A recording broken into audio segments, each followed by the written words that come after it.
जन्म पत्रिका होती है ना, बिल्कुल खुली किताब की तरह होती है। उसके अंदर सब कुछ लिखा है, आपके जीवन का हर एक वो पहलू लिखा है जो आपके जीवन से जुड़ा हुआ है। जेल योग को लेकर बहुत सारे ऐसे व्यूअर्स हैं, जातक हैं, जिनके खास परिवार के लोग, जानने वाले दोस्त यार, परिवार के लोग जेल में फंसे हुए हैं, झूठे या सच्चे केस में। जब ऐसी घटना जब परिवार में किसी के साथ हो जाती है तो हमें रिजल्ट जो ना तुरंत चाहिए होता है। कि महिलाएं या पुरुष जो तलाक नहीं देना चाहते, दो पक्ष में एक आदमी हमेशा ज्यादा तलाक ना हो। जी, ना क्या है कि एक सफेद रंग का कागज ले लें जी, और उस पर अपने हस्बैंड का यानी पार्टनर का, अगर फीमेल कर रही है तो अपने हस्बैंड का लिखे और हस्बैंड कर रहे हैं तो अपनी वाइफ। लोग ये जानना चाहते हैं कि क्या मेरे लाइफ पार्टनर का किसी और के साथ भी संबंध चल रहा है। कुंडली में अगर वो वीक है ना, उसका संबंध राहु से बन रहा है 7th हाउस में, 7 तो उनके एक्स्ट्रा मैरिटल अफेयर पक्के हैं। पक्की।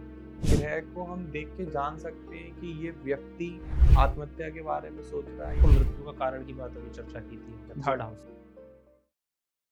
नमस्कार दोस्तों, जय श्री राधे। तो एक और पॉडकास्ट में आपका स्वागत है। आप आए दिन हजारों पॉडकास्ट YouTube पर रिलीज हो रहे हैं, लॉन्च हो रहे हैं, अलग अलग पॉडकास्ट चैनल आ रहे हैं। हर पॉडकास्ट पे आपको कुछ नया सीखने को मिलता है, कुछ नई रेमेडीज मिलती हैं, कुछ नए उपाय मिलते हैं। आज के टाइम में हम देख रहे हैं हर इंसान की लाइफ में प्रॉब्लम्स बढ़ती चली जा रही है, घटने का नाम नहीं ले रही है। आप एक प्रॉब्लम का सोल्यूशन ढूंढोगे, दूसरी खड़ी है, दूसरे का सोल्यूशन ढूंढोगे, तीसरी खड़ी है। अच्छा, प्रॉब्लम का सोल्यूशन हम लोग क्यों नहीं ढूंढ पा रहे हैं? नई प्रॉब्लम बार बार क्यों आ रही है? उसके पीछे एक बहुत बेसिक रीजन है, क्योंकि हम जो भी सॉल्यूशन ढूंढते हैं वो टेम्परेरी होता, परमानेंट नहीं होता। आपने किसी की कोई छोटी रील देखी, वीडियो देखी, वो उपाय करा, कुछ दिन आपका उस पर इफेक्ट दिखेगा, फिर नई प्रॉब्लम आ जाएगी दूसरे रूप में, क्योंकि आप किसी भी प्रॉब्लम का जो सॉल्यूशन है उसको परमानेंट नहीं ढूंढ रहे हो। अच्छा, परमानेंट सॉल्यूशन कहाँ मिलेगा आपको? परमानेंट लिखा हमारे वैदिक शास्त्रों में, ग्रंथों में। कोई जर्नल उपाय नहीं आपकी इतनी बड़ी प्रॉब्लम को सॉल्व कर सकते। फॉर एग्जांपल, किसी के बच्चे नहीं हो रहे हैं, उसको प्रॉब्लम आ रही है संतान की, संतान योग है नहीं है वो तो बात की बात है, लेकिन अभी ये इतनी बड़ी प्रॉब्लम चल रही है, तो उसका कोई टेम्परेरी सॉल्यूशन से काम नहीं बनेगा, उसका आपको परमानेंट निवारण ही करना पड़ेगा।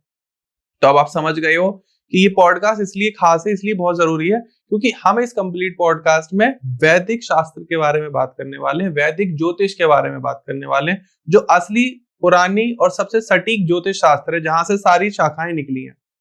और मैं इतने कॉन्फिडेंस के साथ क्यों बोल रहा हूँ? क्योंकि आज हमारे साथ, हमारे पॉडकास्ट में, हमारे स्टूडियो में मौजूद हैं आचार्य राहुल जी। सर नमस्कार। नमस्कार, जय श्री राधे, जय श्री राधे। तो सर की संस्था का नाम है महावीर चेतना ज्योतिष संस्थान। सर बहुत लंबे अरसे से, बहुत पुराने एक्सपीरियंस है सर को वैदिक ज्योतिष का। तो अगर आप वैदिक ज्योतिष में विश्वास रखते हैं, आपको इंटरेस्ट है, और आपकी कोई भी लाइफ की प्रॉब्लम चल रही है, जॉब नहीं लग रही, पैसे से रिलेटेड है, लोन चल रहा है, आपके बच्चों की प्रॉब्लम चल रही है, बच्चे पढ़ नहीं रहे, पैदा नहीं हो रहे, घर नहीं खरीद पा रहे हो, गाड़ी नहीं खरीद पा रहे हो, हजारों लाखों प्रॉब्लम है, तो ये पॉडकास्ट देख लेना पूरा, 1 मिनट भी मिस मत करना, क्योंकि इस पूरे घंटे की वीडियो में कहाँ आपकी प्रॉब्लम का सॉल्यूशन आचार्य जी दे दें, हमें खुद नहीं पता। तो प्लीज शुरुआत करते हैं एक और शानदार पॉडकास्ट की। तो आचार्य जी, सबसे पहले तो मैंने आपको राधे राधे कहा जी, श्री राधे। उसके बाद मैं आपसे ये पूछना चाहूंगा कि जो वैदिक ज्योतिष है हमारी जी, वो बाकी ज्योतिष से अलग क्यों है और पावरफुल क्यों है इतनी ज्यादा? देखिए, सबसे पहले मैं आपको बताना चाहूंगा कि जो हमारी जो ये वैदिक ज्योतिष है, इसकी उत्पत्ति हमारे वेदों से हुई है। यह वेदों का 6ठा अंग है। अच्छा। और ज्योतिष शास्त्र को वेदों में नेत्र कहा गया है। ओके। अर्थात हमारे शरीर में भी जो नेत्र होते हैं, ये देखने का कार्य करते हैं जी। यानी मार्ग को प्रदर्शित करने का कार्य करते हैं। आगे हमें कहाँ चलना है, किस दिशा में जाना है, यह हमारे नेत्र हमें बताते हैं, तभी हमारे पैर उस पर चल के आगे रास्ते तक, मंजिल तक पहुंचते हैं। तो इसी प्रकार से वेदों का ये 6ठा अंग, वेदांग ज्योतिष, ये हमारे जीवन में हमारे मार्ग को प्रशस्त करने का कार्य करता है। और सबसे प्राचीनतम ज्योतिष, चाहे हम भृगु शास्त्र की हम बात करें, चाहे हम ऋषि पराशर की हम बात करें, तो वैदिक ज्योतिष जो है ये सबसे प्राचीनतम है और सबसे सटीक है, और ये बहुत ही विशेष तरीके से हमारे जीवन में कार्य करता है। बिल्कुल। तो मैं आप सभी लोगों की जानकारी के लिए बताना चाहूंगा, आचार्य राहुल जी एक वैदिक एस्ट्रोलॉजर हैं, एक न्यूमरोलॉजिस्ट हैं एंड वास्तु कंसल्टेंट है।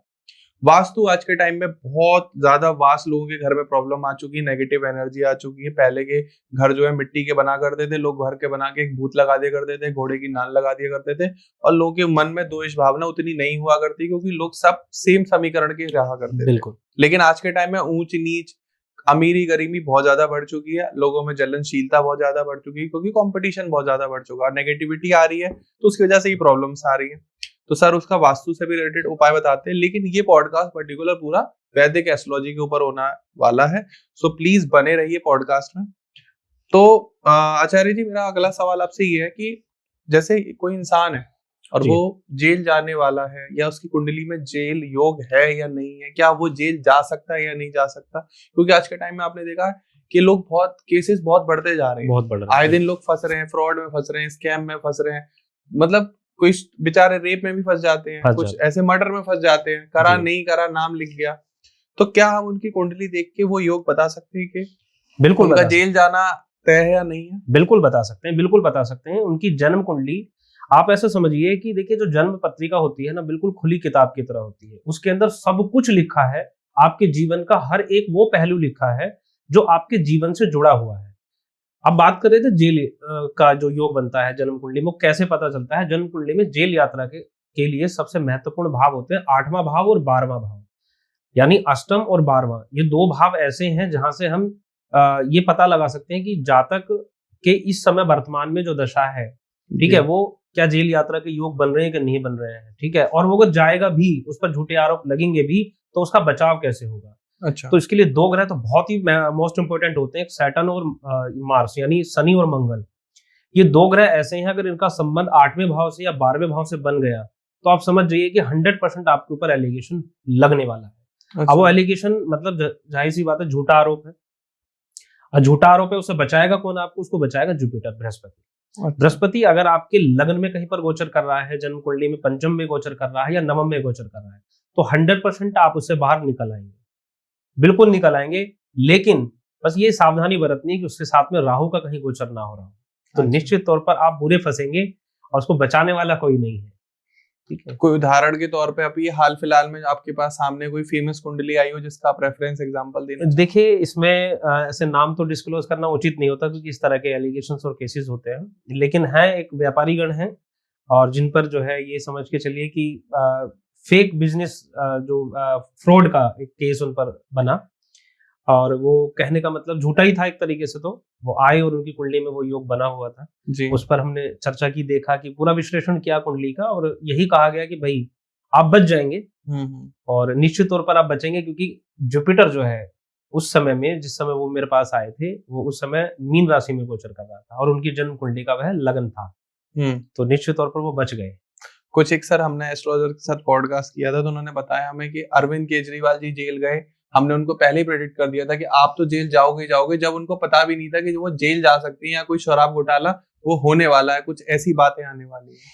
देखिए, एक्चुअली क्या है, मैं थोड़ा सा बताना चाहूंगा, अपना यहाँ पर एक अपना विचार रखना चाहूंगा। मेरा विचार ये है कि देखिए, जब कोई घटना घटने के बाद अगर आप उसका बोल रहे हैं कि भाई वो घटना घट गई, कि केजरीवाल जी जाने वाले थे, हमने पहले प्रिडिक्ट कर दिया, तो ये चीज ऐसी होगी कि वो होने के बाद आपने उसको प्रिडिक्ट कर दिया और बताया आपने उसे बाद में है। जी। मैं विश्वास करता हूं कि होने से पहले का बताना ही काम ज्योतिष का है।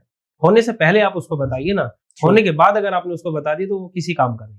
सही बात है। तो केजरीवाल जी अगर जेल गए, ठीक है, और आपने देखा कि उनका बचाव भी हुआ ना, वो बाहर भी आए हैं जी, ठीक है। अब आगे की भी अगर आप मुझसे आज ही इस पॉडकास्ट के माध्यम से अगर पूछना चाहेंगे, बिल्कुल सर, आगे बिल्कुल दोबारा बिल्कुल जाएंगे कि नहीं जाएंगे, ठीक है, वो 100% जाएंगे, लेकिन उनका बचाव होगा।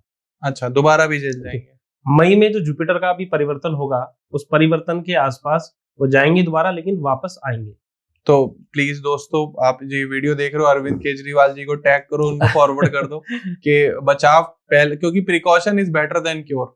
यस, आप पहले से बचाव तैयारी करें, क्योंकि देखो जो कुंडली में लिखा, जो भाग्य में लिखा, वो होना तो है, और आप बहुत पुरानी कहावत है, होनी को कोई नहीं टाल सकता। कोई नहीं टाल सकता, बिल्कुल ठीक है, तो अरविंद केजरीवाल हो, चाहे वो नरेंद्र मोदी जी हो, चाहे वो कोई राहुल गांधी हो, होनी को कोई नहीं टाल सकता। तो सर, एक अगला सवाल मेरा ये आ रहा है, बहुत लोगों का प्रश्न रहता है कि मेरी जो है जीवन कितना है मेरा, क्या मेरी कोई अकाल मृत्यु तो नहीं हो जाएगी? तो क्या अकाल मृत्यु को हम कुंडली के थ्रू प्रेडिक्ट कर सकते हैं? बिल्कुल। अब मैं आपको बताता हूँ कि देखिए, अकाल मृत्यु यानी इसका अर्थ हो गया कि मृत्यु का कारण। अच्छा। देखिए, आपकी जो आयु है जन्म कुंडली में, सभी जानते हैं, जो ज्योतिष में जिनका इंटरेस्ट रहता है ना, कुंडली में जिनका इंटरेस्ट रहता है, वो जानते हैं कि कुंडली में जो 8वां घर होता है वो आयु का घर है जी। और जो आयु का घर है वहां से 8वां, यानी लगन से 8वां आयु का, और वहां से 8वां यानी लगन से तीसरा घर, जिसको हम अष्टम से अष्टम कहते हैं, ये भाव आपकी मृत्यु का कारण बताएगा कि आप आकस्मिक रूप से कैसे आपकी मृत्यु होनी है, या आप अपनी पूर्ण आयु करके इस संसार से जाएंगे। ये डिपेंड करता है आपकी जन्म कुंडली के 8वें भाव से और लगन से जो तीसरा घर है उससे। मृत्यु का कारण हमेशा आपका तीसरा घर ही बताएगा। तो अब तीसरे घर से अगर आपके किसी भी ऐसे भाव, तीसरा मतलब त्रिषडाय भाव, हमारे ज्योतिष शास्त्र में तीसरे घर को कहा जाता है त्रिषडाय भाव। अगर तीसरे घर से संबंध ऐसे ग्रहों का बन गया जो शुभ है, देखिए अब यहाँ पर बड़ा एक अलग सा कहने जा रहा हूं कि त्रिषडाय भाव यानी मैं उसको अशुभ मानता हूं उस भाव को, कुछ ज्योतिष उसको शुभ भी मानते हैं, लेकिन मैंने हमेशा मेरी रिसर्च में और मेरे विश्लेषण में उसको हमेशा अशुभ पाया है।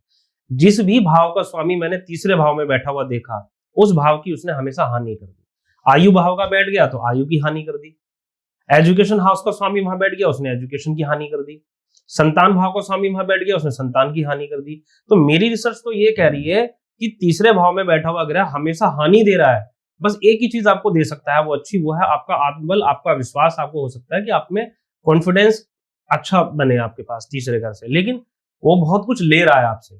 तो मृत्यु बात कर रहे थे, वहीं पर आते हैं वापस कि मृत्यु का कारण हम तीसरे घर से देखते हैं। और अकाल मृत्यु होने के लिए अगर अष्टमेश तीसरे भाव में अगर चला गया, 100% उस जातक को आप कह सकते हो कि आपकी जो मृत्यु होगी या तो किसी बड़ी बीमारी से, गंभीर बीमारी से होगी, या आप कह सकते हो कि उसके साथ साथ किसी एक्सीडेंटल, आप कह सकते हैं कि राह चलते हुए कोई किसी गाड़ी से, ट्रक से, किसी चीज से एक्सीडेंट हुआ। आकस्मिक रूप से जितनी भी मृत्यु होंगी, चाहे वो बीमारी से हो चाहे किसी दुर्घटना के कारण हो, तीसरे घर में अगर वहां पर अष्टमेश का संबंध बन गया तो बहुत हानि होने का चांस है।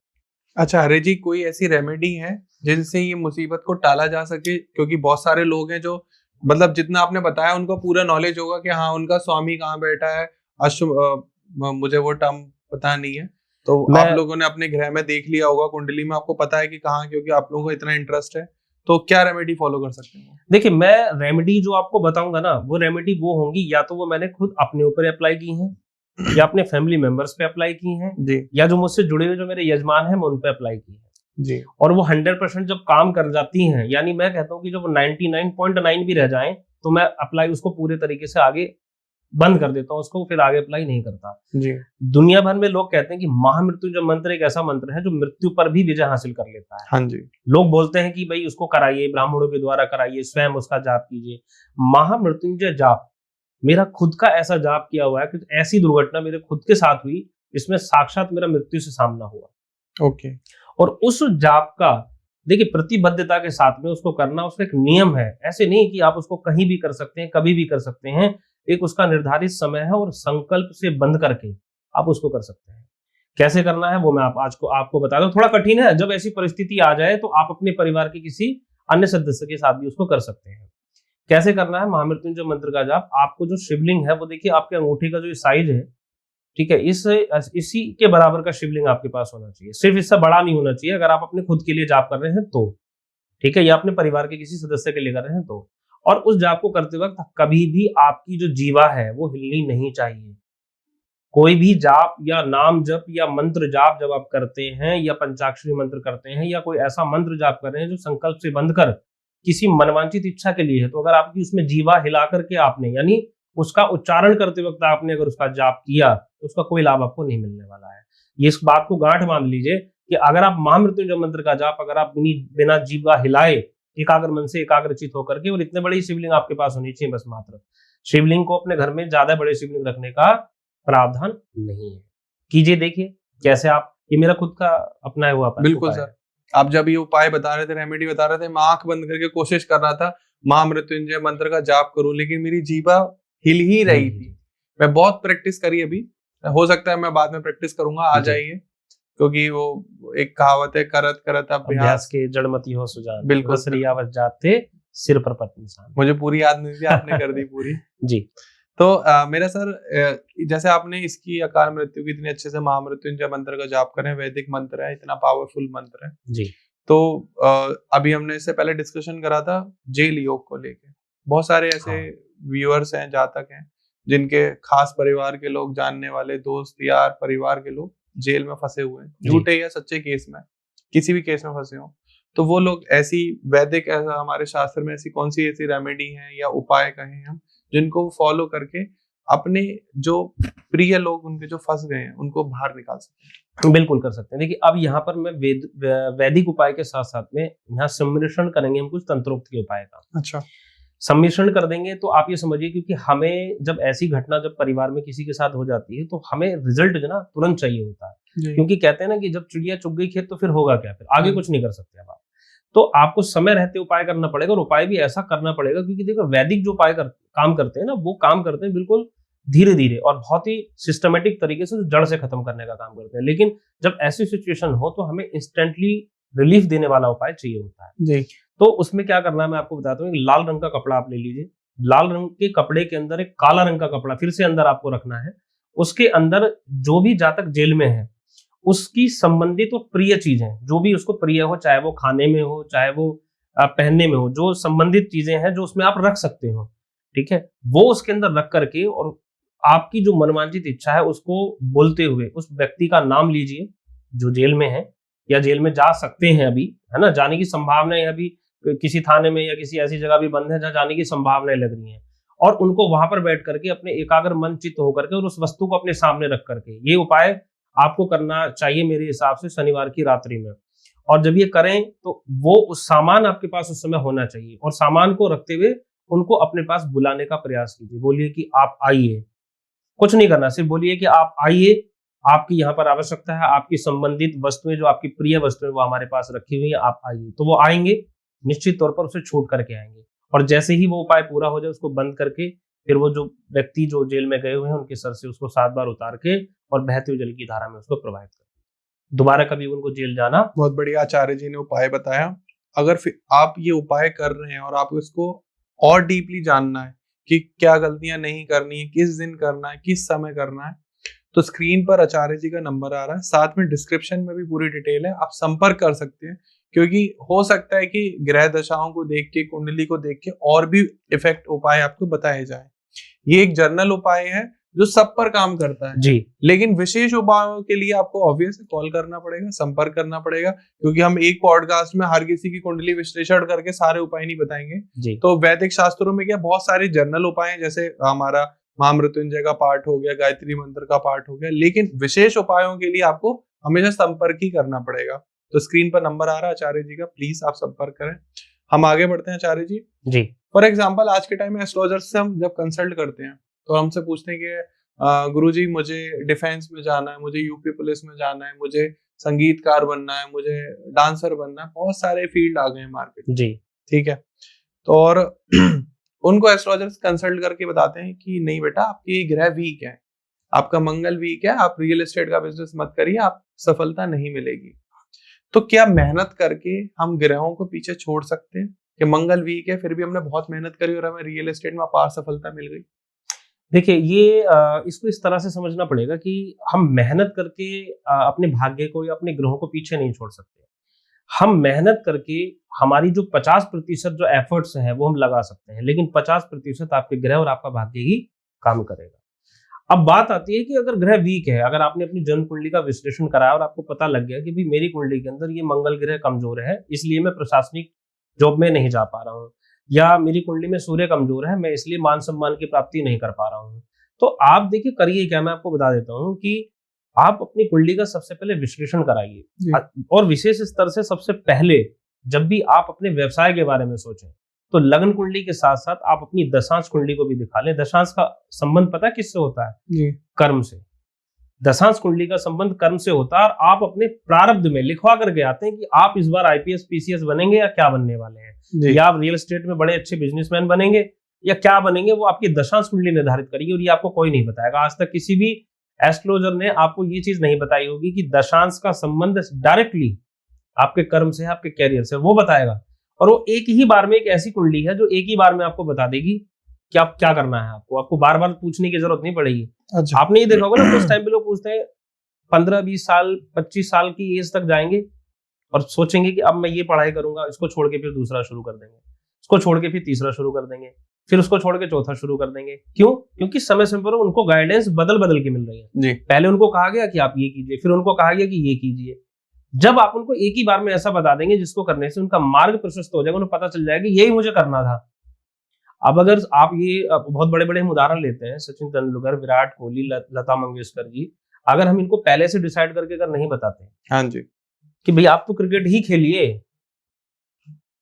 है ना, तो उनके लिए एक्सपेरिमेंट हो जाता ना। तो ये हम करते हैं। मैंने बहुत से पेरेंट्स आते हैं हमारे पास, खुद आते हैं, एक ही कुंडली को लेके 10-10 बार आते हैं।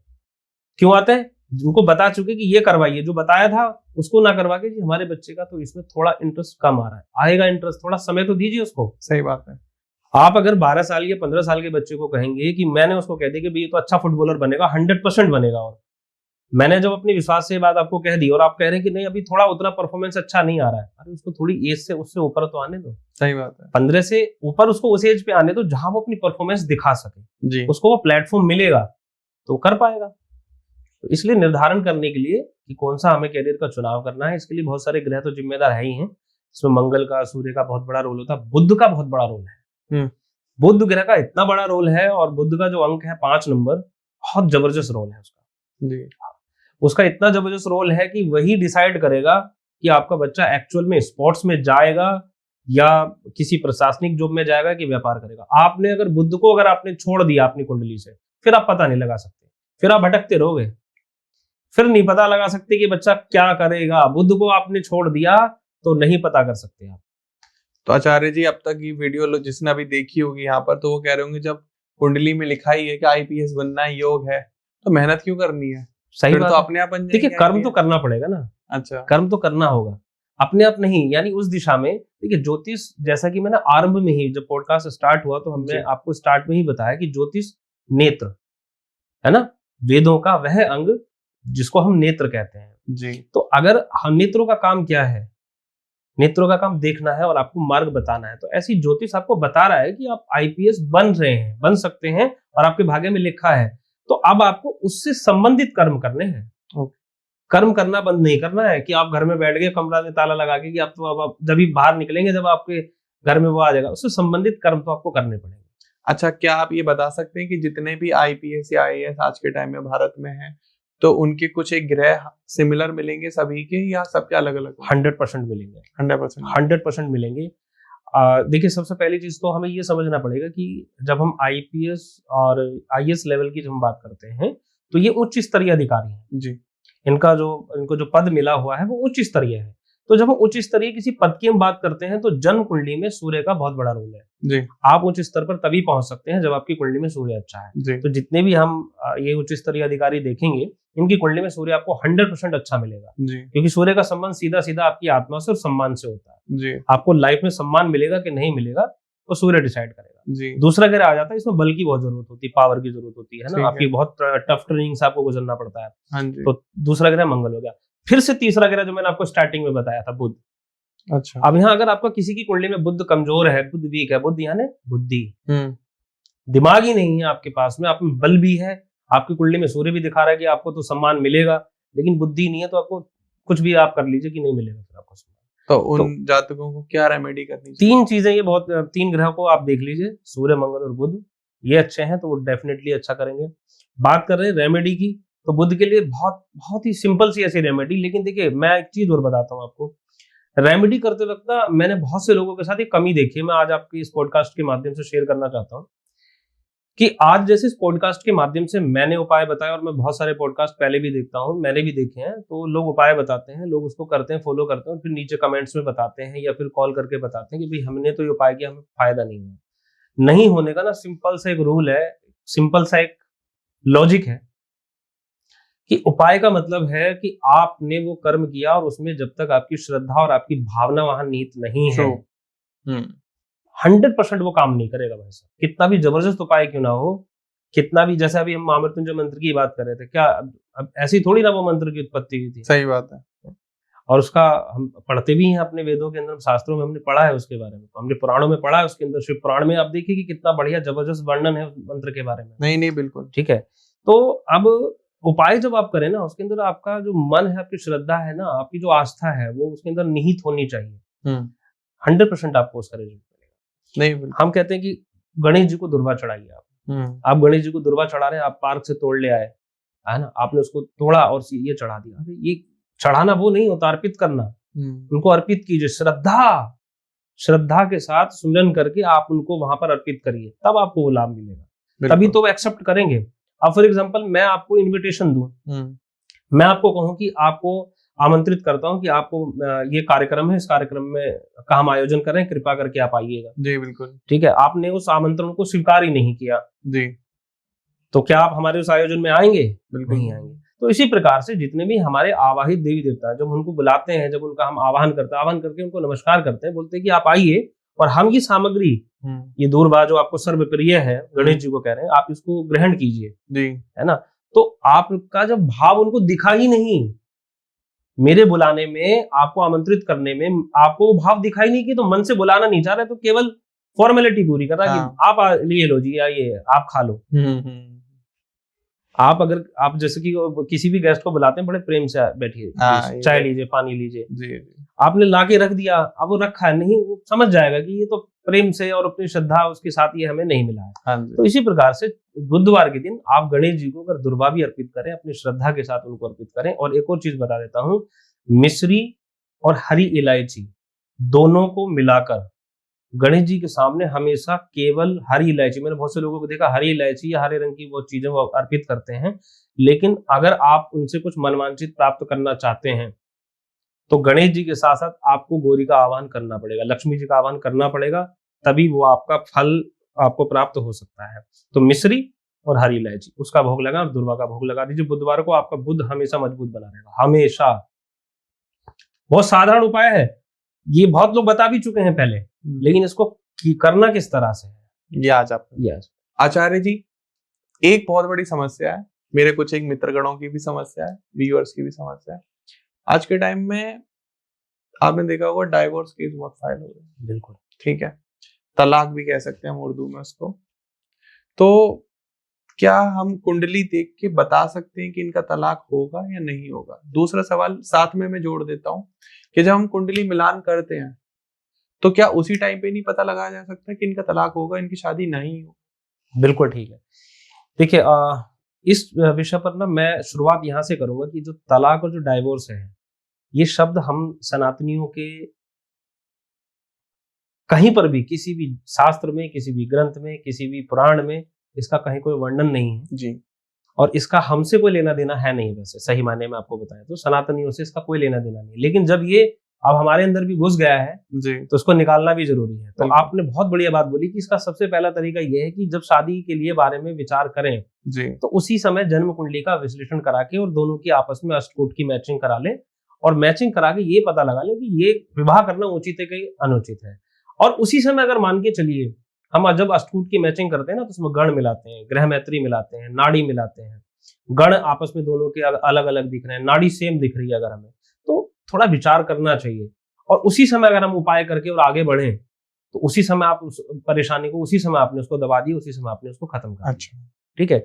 लेकिन अब आप मान के चलिए कि शादी हो गई, अब बात डिवोर्स तक चली गई है, तो आप क्या कर सकते हैं? इसके लिए कौन कौन से ग्रह जिम्मेदार हैं जी। मेरे हिसाब से देखिए, सबसे मोस्ट इंपोर्टेंट, अगर आप फीमेल की कुंडली देख रहे हैं, अगर हम स्त्री पक्ष की तरफ से हैं, तो हमें कुंडली के अंदर गुरु को देखना पड़ेगा। अगर हमारी लड़की का गुरु कमजोर है तो समझ लीजिए कि उसका विवाह और वैवाहिक जीवन यानी उसका भौतिक जीवन अच्छा नहीं रहने वाला। ओके। स्त्री की कुंडली अगर हम देख रहे हैं तो अगर जन्म कुंडली में गुरु खराब है तो उसका भौतिक जीवन ठीक नहीं रहने वाला, उसको संतान की उत्पत्ति देरी से होगी, पति का सुख उसको नहीं मिलेगा, शरीर से हमेशा कष्ट में रहेगी, दुखी रहेगी। तो जन्म कुंडली में गुरु का अच्छा रहना बहुत बेहद जरूरी है। और जब हम पुरुष की कुंडली देखेंगे तो हमें शुक्र का देखना बहुत जरूरी है। अच्छा। अगर उसकी जन्म कुंडली के अंदर शुक्र बलिष्ठ नहीं है, शुक्र बलवान नहीं है, तो निश्चित तौर पर उसका भी वैवाहिक जीवन अच्छा नहीं चल रहा है। वैवाहिक जीवन यानी भौतिक जीवन, वैवाहिक जीवन में और भी बहुत सारी चीजें, आपकी आर्थिक चीजें भी उसी में छुपी हैं। आपका अर्थ निर्भर करेगा कि आपकी अगर आर्थिक स्थिति अच्छी है तो उसका भी इम्पैक्ट आपके वैवाहिक जीवन पर पड़ने वाला है। हर एक चीज है ना। और आपके घर में समय से संतान अगर नहीं पैदा हुई है, संतान की उत्पत्ति समय से नहीं हुई है, तो जाहिर सी बात है वो भी कहीं ना कहीं एक बहुत बड़ा कारण बनता है डिवोर्स तक जाने का। बिल्कुल ठीक है। फिर बाकी चीजें बाद में आती हैं, लोग विचारों को आपस में एक दूसरे को बनाने की कोशिश करते हैं, है ना, और वो चीजें होती हैं। और ये सब बहुत बड़ा दुर्भाग्य है आजकल इस समाज का कि हम इस बारे में विचार करते हैं, क्योंकि मुझे ऐसा लगता है कि हमारी ना आपस में जो विचारधाराएं हैं, जैसे एक हस्बैंड और वाइफ के बीच में जो आपस में नहीं मैच हो रही है, तो कोशिश करनी चाहिए कि जहां मैच नहीं हो रही है वहां उनको मैच करने का प्रयास करें, क्योंकि तोड़ना बहुत आसान है, बिल्कुल तोड़ना बहुत आसान है, जोड़ना बहुत मुश्किल है, और जुड़े हुए को जोड़े रखना बहुत और भी मुश्किल है। सही बात है। किसी ने कहा है कि ऊंचाई पे पहुंचना मुश्किल नहीं है, ऊंचाई पे बने रहना मुश्किल। बिल्कुल। तो सर देखो, क्वेश्चन आया है तो इसका आंसर आपने इतने अच्छे से बताया ही है, लेकिन बहुत सारी महिलाएं या पुरुष जो तलाक नहीं देना चाहते, दो पक्ष में एक आदमी हमेशा चाहता तलाक ना हो जी, एक चाहता कि नहीं मुझे तलाक देना ही है, तो दूसरा इंसान उपाय रेमेडी ये सब करता रहता है कि मेरे हस्बैंड या मेरी वाइफ कृपया मुझसे तलाक ना ले, हमारा रिश्ता वापस मधुर हो जाए। अगर एक इंसान भी एक तरफ से चाह रहा है जी, और वो आपकी कौन सी रेमेडी ऐसी फॉलो करे जो उसकी प्रॉब्लम का निवारण उसे मिले? बता देता हूँ। देखिए, ये बिल्कुल अचूक उपाय आज मैं बताता हूँ आपको, आपके इस पॉडकास्ट के माध्यम से। करना क्या है कि एक सफेद रंग का कागज ले लें जी, और उस पर अपने हस्बैंड का, यानी पार्टनर का, अगर फीमेल कर रही है तो अपने हस्बैंड का लिखे, और हस्बैंड कर रहे हैं तो अपनी वाइफ का लिखे, अपने पार्टनर का नाम उसके ऊपर लिख दें। और नाम लिखने के बाद में जो भी आप जो पेन इस्तेमाल करें वो रेड कलर का होना चाहिए। उसके बाद उस कागज को 5 बार मोड़ दीजिए, मोड़ करके उसके ऊपर 5 बार कलावा लपेट करके और 5 गांठ उसमें लगा दीजिए। शहद की एक कांच की शीशी लीजिए, शहद की कांच की शीशी में उसको रख दीजिए, अंदर बंद कर दीजिए उसको, और घर के आसपास कहीं भी पार्क में या कि कोई भी पीपल का वृक्ष है, जो भी आपको इस तरीके का कोई स्थान आपको दिखाई दे, अपनी मनवांछित इच्छा को बोलते हुए, लेकिन ऐसा करते वक्त आपको कोई देखे ना, ये आपको अनटोक उपाय करना है, कोई आपको टोके नहीं। और ऐसा करते वक्त आपको कोई देख नहीं रहा तो उसको जाकर के गड्ढे में दबा दीजिए। मैं आपको दावे से कह सकता हूं कि वो इस संसार में, चाहे वो विदेश में तक क्यों ना हो, आपका लाइफ पार्टनर आपके पास वापस लौट आएगा। बिल्कुल। ज्यादातर से डाइवोर्स के केस इसलिए भी हैं क्योंकि एक इंसान दूसरी कंट्री में रह रहा है, एक यहाँ रह रहा है, फिर कॉन्फ्लिक्ट ऑफ इमोशंस हो रहे हैं, उसका रिश्ता वहां कहीं सेट हो गया, इनका यहाँ पर हो गया, फिर उन्होंने आपस में तलाक ले लिया। बिल्कुल बिल्कुल, ये भी ये बहुत भी बार एक बहुत देखा बड़ा गया है। कारण है। दूसरा आपने बताया संतान नहीं हो रही, ये भी एक बहुत बड़ा कारण है जी। तीसरा एक्स्ट्रा मैरिटल अफेयर, बहुत बड़ा, ये भी बहुत सारी कारण है। महिलाओं के सवाल हैं सर कि उनके पतियों के बाहर बहुत ज्यादा संबंध चल रहे हैं, पतियों के भी सेम है, महिलाओं के चक्कर चल रहे हैं। आज के टाइम में शक की निगाहों से एक दूसरे को बहुत ज्यादा देखा जा रहा है। आप भी घर पे अगर सुबह अच्छे से तैयार होकर निकलेंगे तो भाभी जी कह देंगी लगता है आचार्य जी आज किसी से मिलने जा रहे हैं।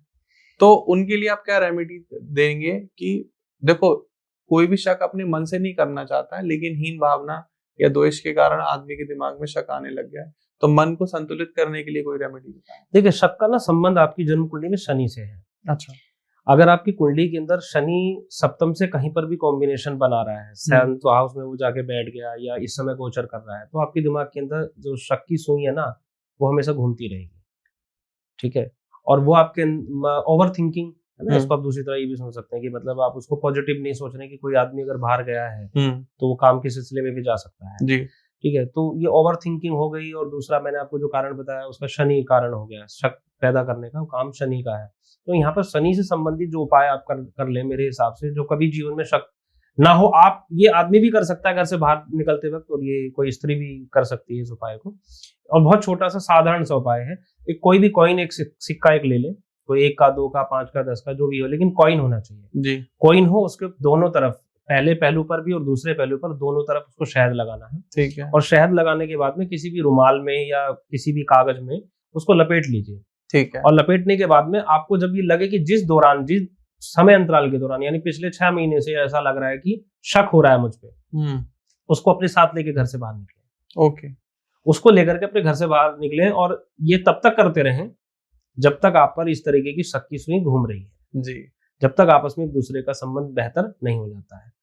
देखिए कैसे मधुर हो जाता है संबंध। दूसरा सवाल ये आता है सर, यहीं से रिलेटेड है, बहुत सारे लोग ये जानना चाहते हैं कि क्या मेरे लाइफ पार्टनर का किसी और के साथ भी संबंध चल रहा है, तो वो आपके माध्यम से कुंडली में ऐसा क्या चेक करे जिसको वो चीज पता चल पाए? देखिए पता चलता है, ठीक है, इसका संबंध जाहिर सी बात है एक्स्ट्रा मैरिटल अफेयर का संबंध आपके 7th हाउस से ही है। और 7th हाउस में अगर राहु का संबंध आपका बन गया, यानी अगर हम मेल की कुंडली देख रहे हैं और उसमें अगर 7th हाउस से संबंध राहु का बन गया और वहीं पर अगर चंद्रमा बना है, तो एक साथ वो कई रिश्तों में होने की उसकी संभावना है। 7th हाउस में अगर राहु विराजमान है, राहु का मतलब है उसको भ्रमित करना। भ्रमित करना अर्थात कि वो जिस पार्टनर के साथ है वो सही नहीं है, उसके दिमाग में ये आ जाएगा। ओके। उसके दिमाग में ये आ जाएगा कि जिस पार्टनर के साथ वो अपनी लाइफ जी रहे हो फिलहाल में, ये तेरे लिए सही नहीं है, जो तेरे को अभी मिली है ये तेरे लिए सही है जी। फिर वो उसके साथ भी छोड़ के उसको लगेगा कि ये तेरे लिए सही नहीं है, फिर तेरे लिए कोई तीसरा सही है, वो उसको भटकाता रहेगा।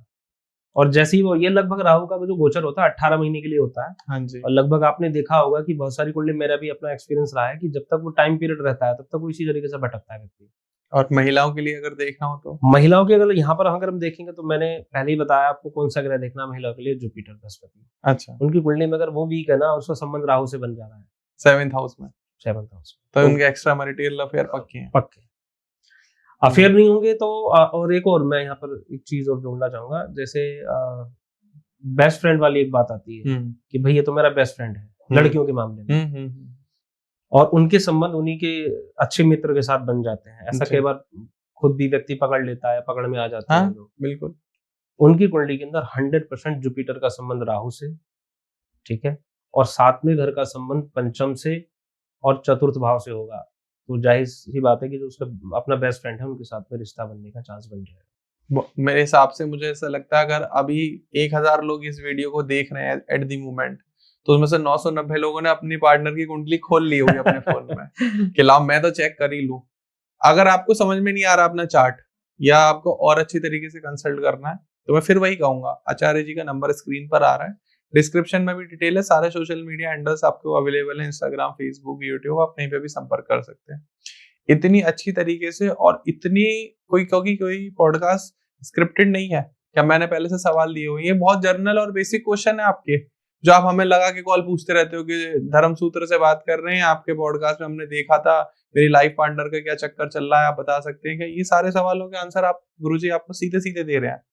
आपने बताया मेल और फीमेल दोनों की कुंडली में राहु का सबसे मेन तो राहु है जी, जो इंसान को भ्रमित करता है। बिल्कुल। तो अगर किसी का एक्स्ट्रा मैरिटल अफेयर पता चल जाता है उसके लाइफ पार्टनर को, या दोनों को पता चल जाता है कि हाँ मेरा संबंध चल रहा है, मेरा दिमाग बार बार भ्रमित हो रहा है, तो वो क्या रेमेडी फॉलो कर सकते हैं? देखो, दोनों ही स्थिति में एक रेमेडी आप इसमें इस्तेमाल कर सकते हैं। शनिवार की रात्रि में, यानी संध्या हो जाने, सूर्यास्त हो जाने के बाद में, जटा वाले 4 नारियल लेने हैं, थोड़े से काले तिल उसके ऊपर रखने हैं, और उन काले तिल को रखने के बाद में 7 बार अपने ऊपर से उतारना है जी। जिनको खुद को पता चल गया है कि मेरा अफेयर है और ये मेरी बात पार्टनर को पता चल गई और इससे मेरा रिश्ता खराब हो रहा है, ये वो भी कर सकते हैं। और जिनके बारे में हमें शक है वो भी कर सकते हैं, यानी मेल और फीमेल में से कोई भी इस उपाय को कर सकता है, और बहते हुए जल की धारा में इसको प्रवाहित कर देना है, और ये शनिवार को सूर्यास्त होने के बाद करना है। तो एक्स्ट्रा मैरिटल अफेयर भी इससे समाप्त हो जाएगा, और खुद के ऊपर भी, जैसे मैं अभी बता रहा था कि राहु भ्रमित कर रहा है, अगर आपको खुद को भी पता चल गया कि मेरे 7th हाउस में राहु है और मुझे भ्रमित कर रहा है और मैं चाहता नहीं हूं ऐसा करना, मैं चाहता हूं कि मैं अपने घर में ही सुख शांति से रहूं, तो वो भी अपने लिए उपाय, खुद के लिए भी उपाय कर सकते हैं और अपने पार्टनर के लिए भी कर सकते हैं। क्या कुंडली की किसी ग्रह को हम देख के जान सकते हैं कि ये व्यक्ति आत्महत्या के बारे में सोच रहा है, ये बहुत ही डिप्रेशन, एंजाइटी, स्ट्रेस से ग्रसित है, ये बहुत ज्यादा परेशान है और ये कभी भी अपना जीवन या प्राण को त्याग सकता है? बिल्कुल पता कर सकते हैं। मैं इस पॉडकास्ट के स्टार्टिंग में, जैसे मैंने आपको मृत्यु का कारण की बात अभी चर्चा की थी हमने, 3rd हाउस से, लगन कुंडली का जो तीसरा घर है ये डिसाइड कर सकता है कि आप आत्महत्या करेंगे कि नहीं करेंगे। सोचना एक अलग बात है, विचार आना एक अलग बात है, या उस कदम को आप उठाएंगे कि नहीं उठाएंगे ये डिसाइड करेगा आपकी जन्म कुंडली का तीसरा घर। साथ ही साथ में जो लगन है ना, ये विचार आ किसको रहे, विचार आ रहे हैं लगन को, यानी आपको स्वयं को आ रहे हैं। लगन भाव यानी पहला जो चार्ट का जो पहला घर है, जो पहला भाव है, ये डिसाइड करेगा कि आपको विचार आपको रहे ना विचार, तो ये लगन डिसाइड करेगा, और तीसरा भाव डिसाइड करेगा कि आप करेंगे कि नहीं करेंगे। अगर पहले भाव का संबंध तीसरे से बन गया, लग्नेश अगर 3rd हाउस में जाकर के बैठ गया, या तृतीय से अगर लगन में आके बैठ गया, और दोनों का आपस में पाप कर्तरी में हो जाना, या आपस में एक दूसरे का शुभ और अशुभ ग्रहों का आपस में समावेश हो जाना, तो डेफिनेटली आपके मन में ऐसे विचार आएंगे और ऐसा कदम आप उठा भी सकते हैं। ओके, तो अगर मान के चलिए हमारे किसी जानने वाले के विचार आ ही रहे हैं, चाहे वो कर्जे की वजह से आ रहे हो या ब्रेकअप इशू चल रहे हो, तलाक की समस्या हो गई हो, तो क्या रेमेडी फॉलो कर सकते हैं? देखिए, इसके लिए मैं एक ऐसी रेमेडी आपको बताऊंगा। सबसे पहले तो बहुत से ज्योतिषगण छोड़िए या जो भी बाकी लोग भी जो होते हैं इसके विषय पर बताते हैं कि मेडिटेशन, ध्यान और ये सब चीजें सबसे पहला उपाय, जो सबसे पहली जो चीज आपको करनी चाहिए मेरे हिसाब से, क्योंकि कोई भी उपाय आपके लिए तभी काम करेगा जब आप थोड़ा एकाग्र होंगे। तो कोशिश करिए कि आपका मन किसी प्रकार से एकाग्र हो सके, और इस तरीके से जब भी आपके मन में विचार आए तो अपने पास हमेशा एक पीले रंग की वस्तु, क्योंकि देखिए पीले रंग का संबंध सीधा सीधा गुरु से है, बृहस्पति से है, और सभी 9 ग्रहों में अगर किसी का बचाने का काम कोई करता है ना, तो वो गुरु करता है। तो कोई भी उस समय आपके पास पीले रंग की वस्तु 100% होनी चाहिए। पीले रंग की वस्तु में रुमाल भी हो सकता है, कोई खाने की चीज भी हो सकती है, उसके अंदर कोई पहनने की चीज भी हो सकती है। यानी आप पीले रंग की कोई भी वस्तु अपने पास आपको हमेशा हमेशा रखनी है। जिस टाइम पीरियड में, मान लीजिए वो 3 महीने से ऐसा चल रहा है आपके पास, तो 3 महीने से रेगुलर अपने पास वो चीज आपको कैरी करके रखनी है, हमेशा कैरी करके रखनी है। रात को सोते वक्त भी आपको कैरी करके रखनी है और बाहर निकलते वक्त भी कैरी करके रखनी है, तो मन में ऐसे विचार आएंगे नहीं। आज के टाइम में क्या है, लोग बहुत बड़ी बड़ी डीलें कर रहे हैं, बिजनेस डील कर रहे हैं, बहुत ज्यादा सैलरी पर लोगों को ऑफर कर रहे हैं, तो ऑब्वियस है सर, इंसान के मन में लालच आता है तो वो झूठ बोलता है। बिल्कुल। तो क्या हम किसी की कुंडली देख के जज कर सकते हैं कि इंसान बहुत बड़ा झूठा है, ये हमेशा आपको धोखा ही देगा, कभी आपके साथ सच नहीं बोलेगा? क्योंकि हम कभी अपना लाइफ पार्टनर ढूंढ रहे हैं या चुन रहे हैं या बिजनेस पार्टनर ढूंढ रहे हैं, तो हम उसकी कुंडली पहले ही चेक कर लें कि नहीं, बंदा ठीक नहीं। बिल्कुल 100% कर सकते हैं। देखिए, उसकी कुंडली चेक करने से पहले आप अपनी कुंडली चेक करिए। मैं आपको बताता हूँ, आपकी कुंडली के अंदर कुछ अंक ऐसे छुपे हुए हैं कि उन अंक या उन राशि वालों के साथ आपको हमेशा धोखा मिला होगा, और ये 100% सटीक है जी। अगर मैं आपकी कुंडली देख के आपको बता दूं कि आपकी जन्म कुंडली के हिसाब से 5 अंक वाले या ये राशि वाले आपके लिए खतरनाक हैं जी। और इन्होंने हमेशा धोखा दिया होगा, तो जब आप अपनी कुंडली देखेंगे तो 100% आपको पता लग जाएगा कि ऐसे लोगों ने धोखा दिया है। तो सबसे पहले तो आपकी कुंडली उनसे बचाव करेगी, क्योंकि किसी की भी कुंडली सामने, आप किसी की कुंडली अगर मुझे आपसे अगर आप व्यवहार करना है तो मैं आपको पहले डिटेल मांगूंगा, आपकी कुंडली मुझे चेक करनी पड़ेगी पहले। हाँ जी। नहीं देंगे, अगर आपने मुझे अपनी डिटेल्स गलत दे दी तो यानी आप पहले से अगर धोखेबाज हैं तो मुझे तो गलत देंगे ना डिटेल आप। तो पहले मुझे ये देख लेना बहुत जरूरी है कि मेरी कुंडली के हिसाब से मुझे किससे बचाव करना जरूरी है, तो पहले तो मैं उसके साथ काम करूंगा ही नहीं। और जन्म कुंडली में 7th हाउस, आप बिजनेस की कोई डील करने जा रहे हैं, बिजनेस पार्टनरशिप करने जा रहे हैं, लाइफ पार्टनर को चुनने जा रहे हैं, तो 7वां घर इंपॉर्टेंट है, पार्टनरशिप में भी वही इंपॉर्टेंट है। तो 7th हाउस को देख के चलिए और 7th हाउस में बैठे हुए ग्रहों को देखते चलिए, तो निश्चित तौर पर आप पता लगा पाएंगे और ये भी पता लगा पाएंगे कि भाई उनसे बचना कैसे है। ये भी 7वां ही घर आपको बता देगा कि उनसे बचना कैसे है। मेरी एक जानकारी में व्यक्ति हैं, उनकी कंपनी अराउंड 300 लोग काम करते हैं। वो हर हायरिंग से पहले पूरी कुंडली चेक करते हैं, मिलाते हैं कि हमारी कंपनी में फिट होंगे नहीं होंगे, उसके बाद वो हायर करते हैं। तो वो कह रहे हैं मैं 1000 लोग बुलाता हूँ तब मैं 100 रख पाता हूँ। तो आजकल ये बहुत ज्यादा सर चलन में आ चुका है एम्प्लॉइज की। हाँ, वास्तु कराना, कुंडली चेक कराना। कॉर्पोरेट्स में भी आज के टाइम में आपने देखा हर इंसान इतना एफिशिएंटली काम नहीं कर पाता, तो वो कुंडली मिलान करते हैं क्योंकि उनका वैदिक शास्त्र में बहुत ज्यादा बिलीव है। बिल्कुल ठीक है। देखिए एक्चुअली क्या ना, बिल्कुल इसका संबंध है भी। देखिए मैं आपको एक चीज और बताता हूँ कि हमारे इस ब्रह्मांड के अंदर ना, जो जिनको हम सबसे ज्यादा इंपॉर्टेंस देते हैं उनमें कुछ ही चुनिंदा ग्रह हैं जिनकी बहुत ज्यादा इंपॉर्टेंस है। जैसे सबसे पहले हम इंपॉर्टेंस देते हैं जब हम बिजनेस करते हैं या फाइनेंस की हम बात करते हैं, तो बृहस्पति और शुक्र की चर्चा करते हैं। ठीक है। ये 2 ग्रह बहुत इंपॉर्टेंट होते हैं। इसमें जिसको हम आज तक भूल जाते हैं, जिसको मैं इंपॉर्टेंस देता हूँ, जिसको मुझे लगता है कि मेरी ज्योतिष की या मेरी विश्लेषण के अकॉर्डिंग जिसकी बहुत ज्यादा इंपॉर्टेंस है, वो है चंद्रमा। चंद्रमा की इंपॉर्टेंस हमारे इस पूरे ब्रह्मांड में सबसे ज्यादा है। हम रहते भी उस जगह पे हैं जहां पर सबसे ज्यादा चंद्रमा है। चंद्रमा मतलब जल, चंद्रमा मतलब पानी। ओके। हमारी बॉडी के अंदर कितने प्रतिशत पानी है? 70%। तो परसेंटेज किसकी ज्यादा होगी? पानी की। हमारी इस पृथ्वी पर सबसे ज्यादा परसेंटेज में क्या है? पानी। हम पृथ्वी पे ही क्यों रह रहे हैं? फिर जीवन पृथ्वी पे ही क्यों है? क्योंकि यहाँ पानी ज्यादा है जी। तो चंद्रमा का संबंध आपके हर एक डेली के इवेंट से है, हर एक मिनट के इवेंट से है। चंद्रमा को देख के डिसाइड होगा कि श्री कृष्ण भगवान का जन्म होने वाला, आप तो चंद्रमा देखेगा तभी आप अर्घ देंगे जी। होता है ना। तो इस प्रकार से चंद्रमा का संबंध हमारे हर एक चीज से है, जुड़ा हुआ है। तो आप जब भी कोई ऐसा डील करने निकले और देख लें कि चंद्रमा अगर आपकी कुंडली के अंदर खराब है, तो आज आप डील नहीं कर पाएंगे। बिल्कुल। आज का गोचर डिपेंड करेगा, हर 2.25 दिन में चंद्रमा चेंज हो जाता है।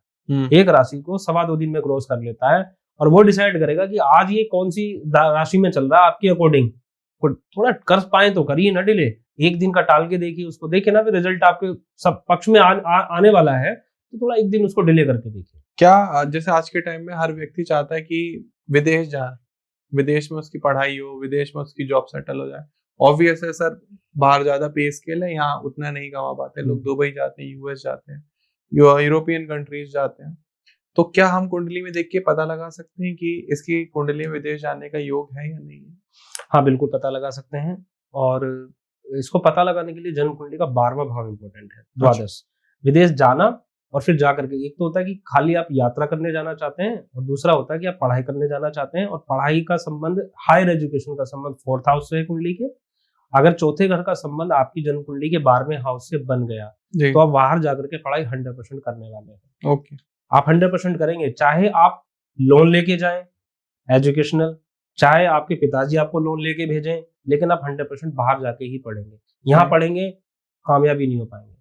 ठीक है 4th हाउस का संबंध अगर 12th हाउस से 12वें घर से अगर बन गया तो ओके। इसी प्रकार से जो लोग बाहर जाके काम करना चाहते हैं, हम्म, तो काम करने का घर हमारी जन्म कुंडली में 10th हाउस है, 10वां घर है, करियर जी। का, व्यवसाय का घर, और 10वें घर का संबंध अगर 12वें से बन गया जी तो आप यहाँ रह करके कोई भी व्यापार कर लेंगे, कभी सफल हो ही नहीं सकते, क्योंकि आपकी जन्म कुंडली में या आपके भाग्य में लिखा ही बाहर से पैसा आना है। सही बात है।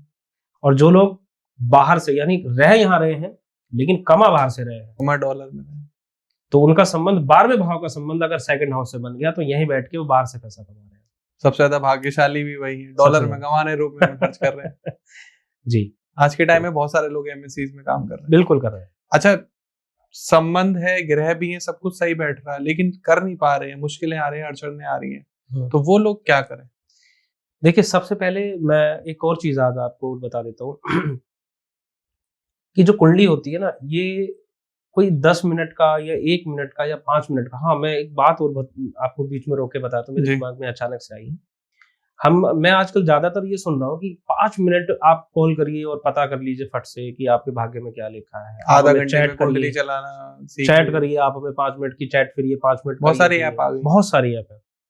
आप मुझे आपसे ही पूछता हूँ मैं, क्या मैं 5 मिनट में इस पॉडकास्ट के माध्यम से आपके कुंडली के 12 भावों के बारे में मैं चर्चा नहीं कर पाया, आपकी पूरे जीवन की चर्चा कैसे कर दूंगा? सही बात।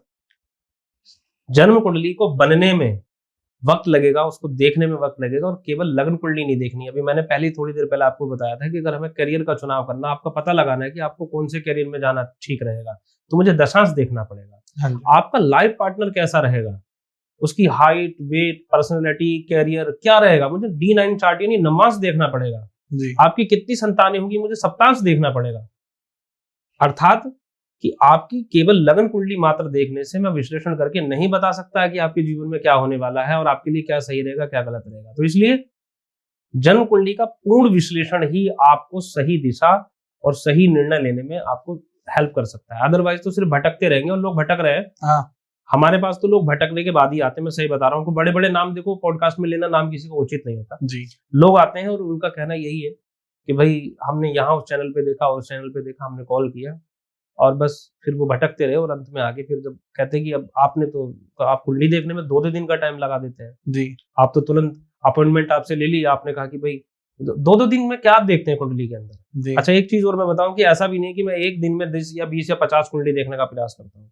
1 या 2 कुंडली मैक्सिमम देखता हूँ, क्योंकि मुझे कुंडली देखने में मुझे पूरी बारीकी से विश्लेषण करना मुझे अच्छा भी लगता है, और वही मुझे तरीका सही लगता है। जैसा मेरे गुरुदेव ने मुझे सिखाया था, मैं वही तरीका सही मानता हूँ। के लिए देखिए, रेमेडी के रूप में मैं कुछ ऐसी टोटके टाइप तो मैं कोई चीज इसके अंदर नहीं बताऊंगा, बिल्कुल। है ना। मैं क्योंकि वो काम करती भी नहीं है, क्योंकि ऐसा मैंने आपको बताया पॉडकास्ट के माध्यम से उपाय मैंने वही बताए हैं जो पहले जिनको मैंने प्रयोग में लाया और वो कामयाब हुए हैं। तो कुछ टोटके ऐसे थे जो मैंने बताए लेकिन कामयाब नहीं हुए। यहाँ पर अगर आपको विदेश में जाकर के पढ़ना है, या विदेश में जाकर के अगर आपको सेटल होना है, या वहां से संबंधित धन को अगर आपको कमाना है, तो उसका संबंध मैंने आपको बताया 12वें भाव से है जन्म कुंडली के, और 2nd हाउस से है, और चौथे घर से है। तो अगर आप अपने माता यानी चौथे घर का संबंध आपकी माता से होता है, और 2nd हाउस का संबंध आपके कुटुंब से होता है, आपके परिवार से होता है। अगर आपकी बहन और आपकी माता अगर ये दोनों नाराज हैं, तो आप अपने जीवन में कोई भी उपाय कर लीजिए, आप कभी जीवन में विदेश नहीं जा पाएंगे। बिल्कुल। बहन में मतलब भाई की, पिताजी की भी बहन होगी, बुआ जो होती है वो भी अगर नाराज हैं, तो गारंटीड आप कुछ भी कर लीजिए, कोई भी बड़े से बड़ा उपाय आप कर लीजिए, विदेश नहीं जा पाएंगे। तो सबसे पहले उनको खुश करिए आप। अगर आपको लगता है कि अगर वो किसी वजह से नाराज हैं, किसी वजह से परेशान हैं, या किसी वजह से आपके उनके संबंध किसी वजह से खराब हो गए, तो उनको ठीक करिए।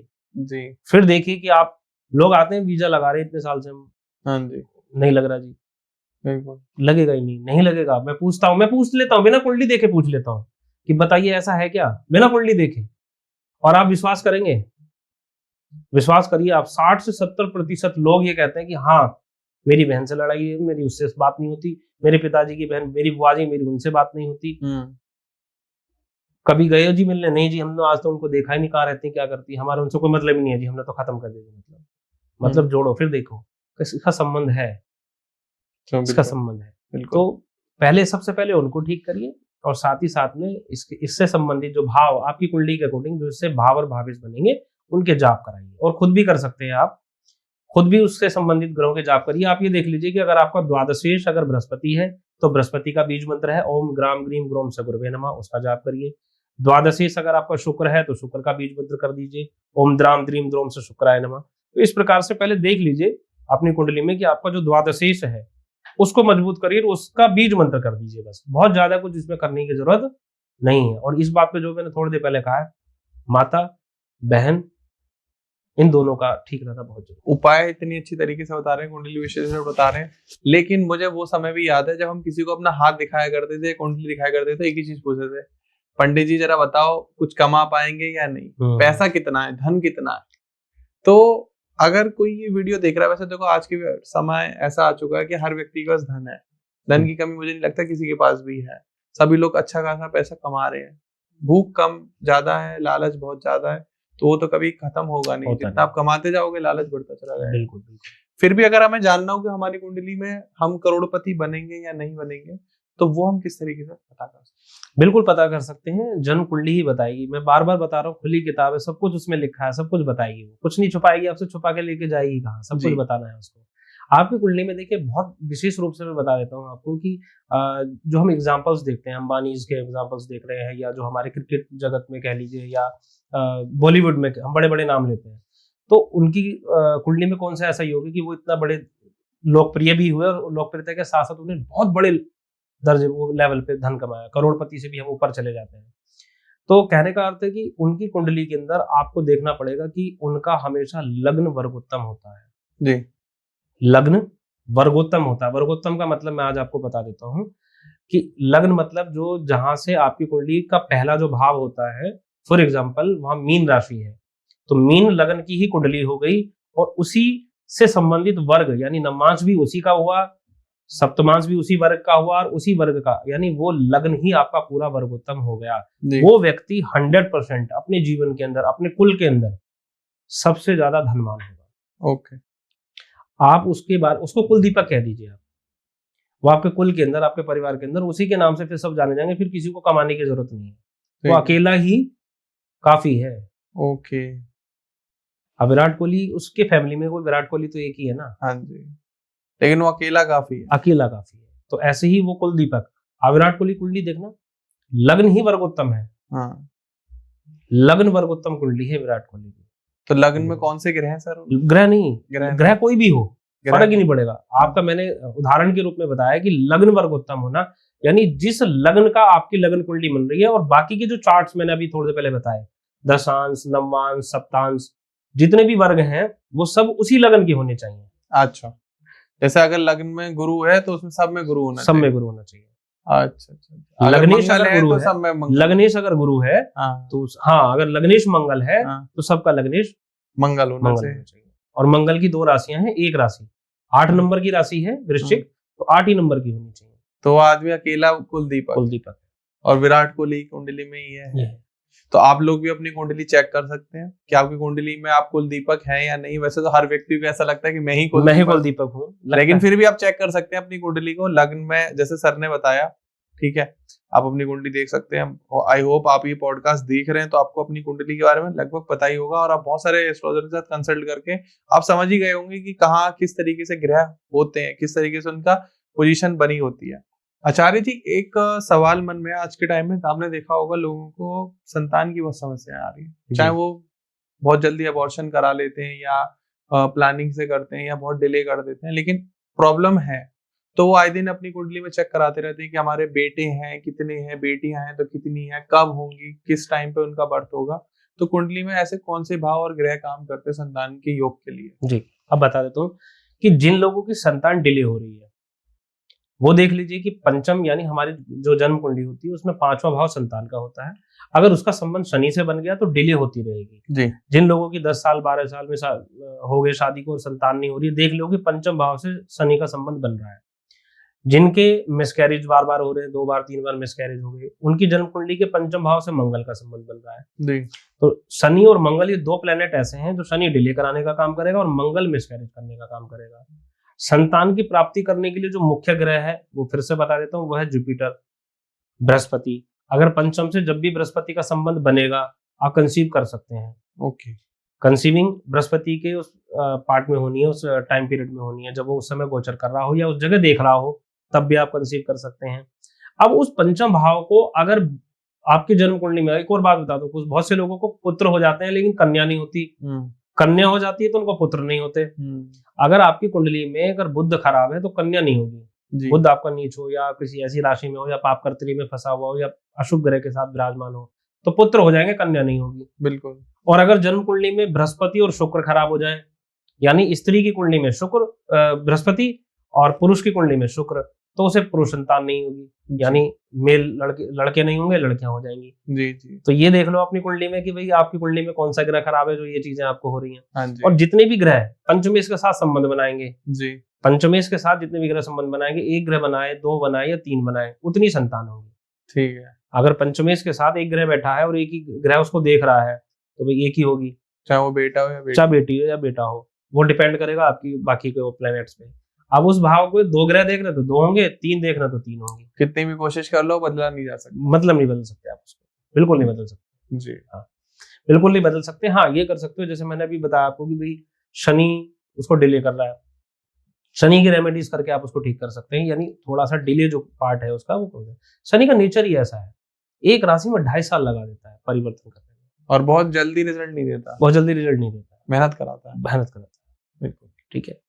और मंगल वो बहुत आपको पता आग का गोला है साइंटिफिक तरीके से, तो वो देख रहा है तो वो जाहिर सी बात है अगर वो आपके उस भाव को देख रहा है तो उसको खराब करने की कोशिश करेगा, तो इसलिए मिसकैरेजेस हो जाते हैं। मिसकैरेज का डॉक्टर्स भी यही कारण बताते हैं कि भाई आप ज्यादा तला भुना मत खाइए, ज्यादा मसालेदार मत खाइए, ज्यादा गर्म खाना मत खाइए, जो जिनकी तासीर गर्म है जी। तो मंगल ऑलरेडी अगर वहां देख रहा खराब करेगा उस चीज को, है ना, बिल्कुल कंसीव नहीं होने देगा। और अब इसमें क्या करना है, रेमेडीज एक ऐसी बता दे रहा हूँ आज मैं आपको, चाहे वो डिले हो रहा हो, चाहे उसमें मिसकैरेजेस हो रहे हो, चाहे डॉक्टर ने कह दिया हो कि सिस्ट है, मैं कह रहा हूँ कुछ भी है, लेकिन मैं बार बार वही रोक करके बताता हूँ कि जो उपाय करना है ना, उपाय को करने में आपकी उतनी श्रद्धा, मेरे बताए गए उपाय में जितनी निष्ठा है उतनी श्रद्धा आपके उस उपाय को सुन के करने में है। पूरी श्रद्धा से अगर आप उस उपाय को करोगे तो ही वो आपके लिए कामगार है, नहीं तो मैं कहता हूँ कि मत करना मेरे बताए गए उपाय। ठीक है। अब करना क्या मैं बता देता हूँ आपको, ये भी अनटॉक तरीके से उपाय करना है। क्या करना है कि ये स्त्रियों को करना है, ये उपाय स्त्रियों से ही रिलेटिव है, इसमें पुरुष का कोई लेना देना नहीं है। यानी सास, आपको अपनी सास की सहायता इसमें लेनी है, ये स्त्रियों को बता रहा हूँ, विवाहित जो स्त्रियां हैं अपनी सास से सुबह सुबह प्रातः काल में अर्ली मॉर्निंग जितने बजे भी आप उठ सकें, 3 बजे 4 बजे, इससे ज्यादा लेट नहीं, सुबह सुबह ब्रह्म मुहूर्त है ऐसा मान के चलिए, ब्रह्म मुहूर्त में स्नान करने के बाद में, सबसे पहला स्नान करने के बाद में, और अपने बाथरूम के बाहर ही अपनी सासू माँ को खड़ा कर दीजिए और उनको बोलिए कि कुछ फ्रूट्स वगैरह, कुछ खाने की चीजें, जो फल जो आप उस समय खा सकें, जितना आप खा सकें उतना ही पदार्थ लेकर के वो बाहर खड़ी हो जाए, और आप जैसे ही स्नान करके बाहर निकले तो अपने आंचल में वो भोग के रूप में, वो प्रसाद के रूप में, और वो आपके मन में भी वही चल रहा है उस समय कि ये उपाय हम इसलिए कर रहे हैं कि हमें संतान की प्राप्ति हो, और आपकी जो सास है वो भी ये चाहती है कि घर में संतान की प्राप्ति हो, इसलिए तो दोनों के मन में भी वो भाव उस समय होना चाहिए जी, और आपके मन में वही श्रद्धा होनी चाहिए।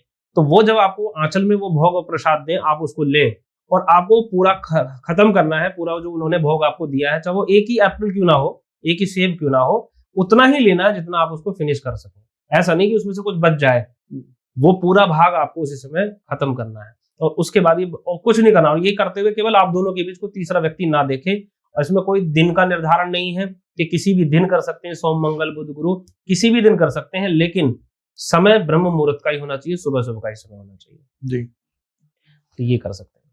तो आचार्य जी एक और मैं बिल्कुल आपसे लगातार पूछे जा रहा हूँ, और आप लगातार मतलब शायद आपकी, मुझे लगता है कि हर एक समस्या समाधान मिल गया होगा, जो बेसिक प्रॉब्लम है जी। अब इन डेप्थ तो आप देखो, आपकी हो सकता है कि कोई ऐसी प्रॉब्लम हो जो हमने इस पॉडकास्ट में कवर ना करी हो, लेकिन मैंने शुरुआत में कह दिया था कि हो सकता है आपकी कोई ऐसी प्रॉब्लम हो जो लास्ट में आई हो। तो एक मेरे बिल्कुल सामने भाई खड़े हुए हैं, इनकी एक समस्या चल रही है विवाह की। इनको ये समझ में नहीं आ रहा कि इनका विवाह होगा भी कि नहीं होगा, क्योंकि जैसे इनकी बात चलती है, लड़की वाले आते हैं, देखते हैं और रिजेक्ट कर देते हैं। जी। तो कैसे पता करें कि विवाह होगा भी कि नहीं होगा, और अगर कोई रेमेडी आप बता दें तो ये मतलब इनका समस्या सारी समाप्त हो जाए, मैं क्योंकि बता चाहते हैं इनकी शादी बहुत फटाफट हो जाए जी। विदिन कुछ मंथ, क्योंकि कई 2-3 साल से लगे हुए हैं। मैं बता देता हूँ। देखिए, इसमें सबसे पहले ना इनकी इनकी कुंडली जब देखेंगे तो कुंडली देख के सबसे पहले तो ये पता लगाएंगे कहीं हम गलत दिशा में तो प्रयास नहीं कर रहे हैं। जी कैसे गलत दिशा? दशा का मतलब है कि कुंडली में लिखा है कि लव मैरिज ही होगी। जी। अब आप दौड़ रहे हो अरेंज मैरिज की तरफ, हाँ नहीं होगी ना। लव मैरिज का पता कैसे चलेगा? लग्न, पंचम, सप्तम और एकादश। लग्न, पंचम, सप्तम और एकादश का संबंध अगर आपकी जन्म कुंडली में बन गया अच्छा, तो फिर लव मैरिज ही होगी। फिर अरेंज चाहे अरेंज होकर टूट जाए चलेगी लव मैरिज। जी तो लग्न, पंचम, सप्तम और एकादश का संबंध बन गया तो पहले तो देखो कि क्या लव मैरिज का संबंध बन रहा है। फिर जी। उसके अलावा इनका संबंध नहीं बन रहा है, हाँ जी, हाँ जी। लगन का सीधा संबंध सप्तम से बन रहा है या दसम से बन रहा है, तो मतलब जाहिर सी बात है कि भाई आपकी अरेंज मैरिज का योग है, तो फिर आप अरेंज मैरिज की तरफ प्रयास करेंगे। तो पहले तो ये पता लगाओ कि इनकी कुंडली देख करके कि शादी लव मैरिज लिखी है कि अरेंज लिखी है। ठीक है। उसके बाद में बात करेंगे फिर उपाय के बारे में कि भाई अगर डिले हो रही है उसके बावजूद भी वो किन कारणों से डिले हो रही है, वो कारण देखने के बाद में जो उपाय कर सकते हैं वो क्या कर सकते हैं। अब इसमें 2 तरीके से उपाय बताऊंगा भाई जो लड़कियां कर सकती हैं। जी जो लड़कियों के लिए उपाय है वो ये है कि लड़कियां उनके घर में परिवार में किसी की भी शादी हुई हो, लड़कियों में से जी उनकी बहन, उनकी बुआ की बेटी, किसी की भी शादी, आस पड़ोस में किसी की भी कोई मित्र की शादी हुई हो, लड़की होनी चाहिए। जी और जो लड़की को जिस समय उपटन लगाया जाता है, जी। जानते होंगे मेहंदी की रस्म बिल्कुल बिल्कुल। और हल्दी की रस्म जिस दिन की जाती है, तो हल्दी जो बच जाए वहां, ठीक है। जिस दिन वो ये सब कार्यक्रम हो रहा हो, उस दिन वो जो हल्दी या उस समय की जो मेहंदी है वो बच जाए, ठीक है। उसको ले आइए और उसको अपने घर में अपने ऊपर यूज कीजिए। उसको ठीक है। नहाने में आप उसको यूज कर लीजिए, नहाने से पहले उपटन लगा लीजिए, नहाने से पहले आप हल्दी लगा लीजिए, ठीक वो है। जो आई है। ठीक है। ठीक है। और कभी जब कोई ओकेशन है कि भाई कोई ऐसा ओकेशन आ रहा है जिस दिन आप मेहंदी लगा सकें, तो ठीक वहां है। बची हुई मेहंदी आप लगा लीजिए। ठीक है। और ये कोशिश अगर हो सके तो बिना बताए ले आइए, ठीक और है। अगर बता के ले आए तो ये बात उनके और आपके बीच में रहे। ठीक है। फिर देखिए आप कैसे जल्दी से जल्दी योग बनेगा शादी का, 100% बन जाएगा लड़कियों के लिए।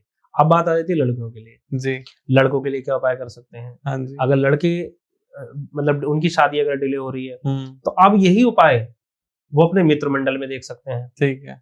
पुरुष में भाई अगर उनके मित्र की किसी दोस्त की शादी हुई, किसी भाई की शादी हुई, बुआ के लड़के की शादी हुई, किसी की भी शादी हुई है, जाइए वो शादी में अटेंड करिए और वो शादी का वो जो मैंने 2 सामान आपको बताया, उन 2 सामानों को लेकर उनको यूज करिए आप, फटाफट शादी हो जाए। 100%। ये उपाय बिल्कुल ऐसे जैसे आप पड़ोस के घर से मनी प्लांट ले आइए। बस बस बस बस ये ऐसे काम करता है, और ये जी बिल्कुल करता है। ये उपाय मैं आपको वो बता रहा हूँ जो हमने अपने परिवार में कह लीजिए या हमारे जो यजमान गण है उनमें ना इस्तेमाल करके देखा है, ठीक है। उनके रिजल्ट 100% पाए हैं, तब आपको बता रहा हूँ। आप लोग तो खुश हो चुके होंगे क्योंकि आपकी लगभग प्रॉब्लम्स का हमने समाधान ढूंढ लिया है वैदिक एस्ट्रोलॉजी के अकॉर्डिंग। लेकिन मैं फिर भी सबसे यही कहना चाहूंगा, ये जो उपाय है ये बिल्कुल जर्नल है। हो सकता है कि आपकी लाइफ में कोई इन डेप्थ प्रॉब्लम चल रही हो, आपकी ग्रह दशा खराब हो, आपकी ग्रह अच्छी तरीके से प्लान पोजीशन ठीक ना हो, तो जरूरी है कि कुंडली विश्लेषण कराना। क्या मैं सर आखिरी सवाल आपसे पूछना चाहूंगा, क्या रील में देख के कोई भी उपाय फॉलो करने का प्रभाव 100% हो जाता है, या उसको कुंडली विश्लेषण कराना जरूरी है?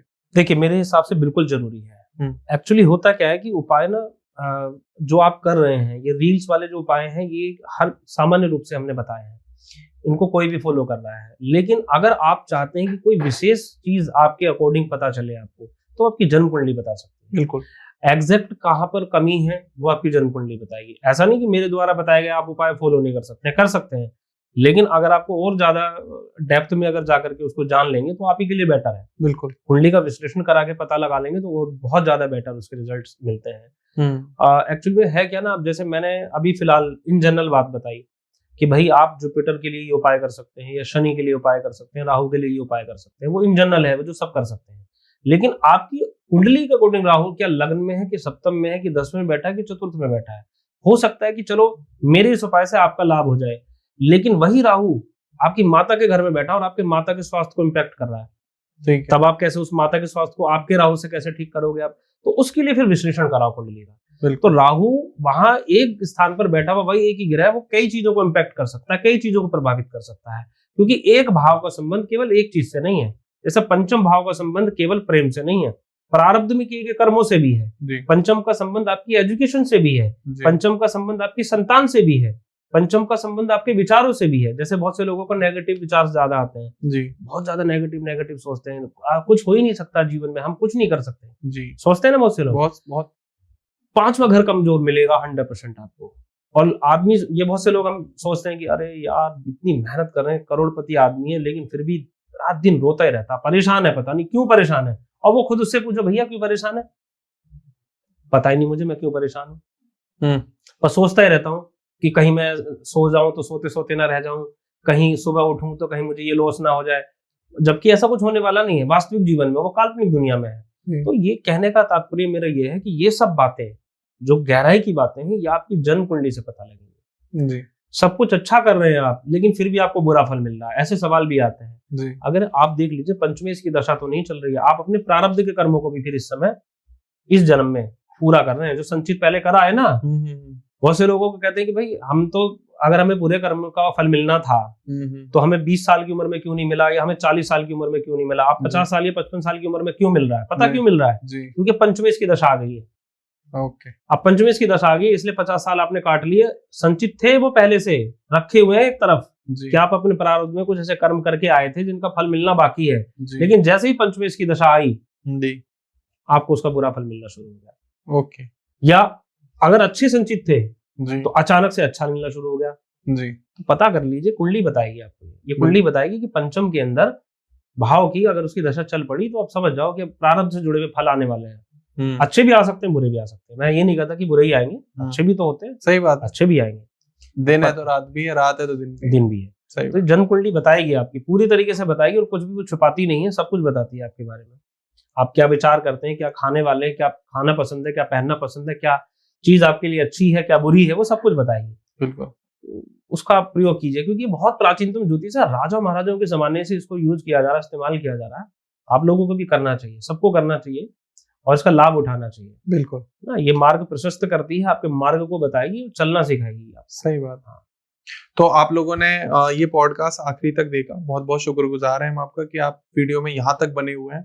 आपके लगभग हर एक उपाय, प्रॉब्लम का हमने उपाय जाना है इस वीडियो में, वैदिक शास्त्रों के अनुसार, वैदिक एस्ट्रोलॉजी के अनुसार। आप और भी इस तरीके के अगर चाहते हैं कि हम राहुल सर के साथ पॉडकास्ट बनाए, आचार्य जी के साथ, तो आप प्लीज कमेंट सेक्शन में आके बता सकते हैं कि अगला आपको क्या टॉपिक चुनना है। उसके अलावा अगर आपकी कोई ऐसी समस्या, प्रॉब्लम है जिसका सॉल्यूशन हमने इस पॉडकास्ट में कवर नहीं करा है, तो कमेंट सेक्शन में आइए, कमेंट करिए। मैं, हमारी टीम से, आचार्य जी की टीम से जो भी अवेलेबल होगा, आपके हर सवाल का जवाब दिया जाएगा। एंड प्लीज, आपको लगता है कि आपकी जानकारी में कोई भी व्यक्ति जिनको इनमें से कोई भी समस्या है, तो प्लीज वीडियो को उनको फॉरवर्ड कर दीजिए, सो दैट हर इंसान को उसकी समस्या का समाधान घर बैठे आराम से प्राप्त हो पाए। एंड साथ में आचार्य जी की कॉन्टेक्ट डिटेल्स आपको डिस्क्रिप्शन में मिल जाएंगी, स्क्रीन पर भी कई बार नंबर सर का फ्लैश हुआ है, सो दैट आप अपनी कुंडली विश्लेषण करा के अपनी हर समस्या का समाधान ढूंढ पाए। एंड ये पॉडकास्ट देखने के लिए आपका बहुत बहुत शुक्रिया। चैनल को सब्सक्राइब कर दीजिएगा। एंड आचार्य जी, राधे राधे, आप जय यहाँ श्री आए। राम, जय श्री राम, जय श्री राम। बहुत बहुत धन्यवाद जी। आपका बहुत बहुत धन्यवाद, आपने अपना प्रीशियस टाइम दिया हम सभी के लिए, हमारे सारे व्यूअर्स के लिए। आप लोगों का बहुत बहुत शुक्रिया। धन्यवाद। फिर मिलते हैं एक नए पॉडकास्ट में, तब तक के लिए नमस्कार, जय श्री राधे।